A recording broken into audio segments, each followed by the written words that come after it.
మనం పట్టణ ప్రజలకు దాహార్తిని తీర్చే SS tank summer storage tank ఈరోజు వార్డు ఇన్ఛార్జీలతో సందర్శించడం జరిగింది. జనవరి 17వ తారీఖున ఈ సంవత్సరం జనవరి 17వ తారీఖున హెచ్ఎల్సి నీళ్లు బంద్ అయినప్పుడు 464 మీటర్ల స్టోరేజ్ స్టాక్ ఉన్న సందర్భం. ఆ రోజు నుంచి ఈ రోజు దరిదాపుకు 100 రోజులైంది. ఈ 100 రోజులకు గాను 2 మీటర్లు ఖర్చు అయింది. ఇంకా 2 మీటర్లు ఖర్చు అయితే కానీ డెడ్ స్టోరేజ్కి రాని పరిస్థితి. అంటే నీరు పుష్కలంగా ఉంది.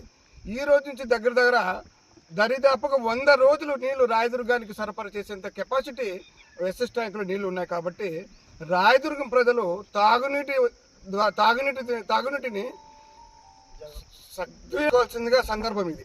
ఎందుకంటే ఎక్కడైనా కూడా నీళ్లు రాని పరిస్థితి ఉంటే, థాయిలాండ్లో కొన్ని పరిస్థితులు కొన్ని ఏరియాలో హిల్స్ ఏరియాలో రాని పరిస్థితి ఉంటే దానికి ట్యాంకుల ద్వారా నీరు సరఫరా చేస్తాము. కానీ ఎటువంటి పరిస్థితుల్లో తాగునీటిని సమస్యను రాకుండా చూసుకోవాల్సిన బాధ్యత మన వార్డు ఇన్ఛార్జీల మీద ఉంది. కాబట్టి ఆ వార్డు ఇన్ఛార్జీలు బైక్ మీద బాధ్యత తీసుకొని వార్డుల వారీగా సక్రమంగా నీటిని సరఫరా చేసే కార్యక్రమాన్ని మేమందరం ముందుండి తీసుకుంటామని సందర్భంగా తెలియజేస్తున్నాం.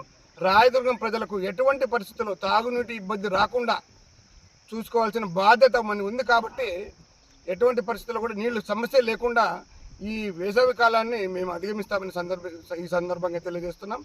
అలాగే ఈ చుట్టుపక్కల ఎస్ఎస్ ట్యాంక్ చుట్టుపక్కల కూడా డెడ్ స్టోరేజ్కి నీళ్లు రాకుండా ఉండడానికి చుట్టుపక్కల ఒక 4 బోర్లు ఈ మధ్యనే రేపమన్నాడు బోర్లు వేపిస్తూ ఇక్కడ నీళ్లు నింపుతూ ఇంకా ఒక 30-40 రోజులకు ఎక్కువైనా కూడా నీళ్లు సరఫరా చేసుకోవడానికి అనుకూలం చేసుకుంటున్నాం మున్సిపల్ అధికారులతో కలుపుకొని. ఈ సందర్భంగా రాయదుర్గం ప్రజలకు తెలియజేయడం ఒక్కటే, నీటి ఎద్దడి లేనందువలన కాస్త ప్రజలు ఈ సమ్మర్ వలన కరెంటు అటు ఇటు రావడం వలన కొంచెం ఇబ్బంది ఏర్పడింది అయితే వాస్తవమే. కానీ నీటి సమస్య లేదని ఈ సందర్భంగా తెలియజేస్తున్నాం.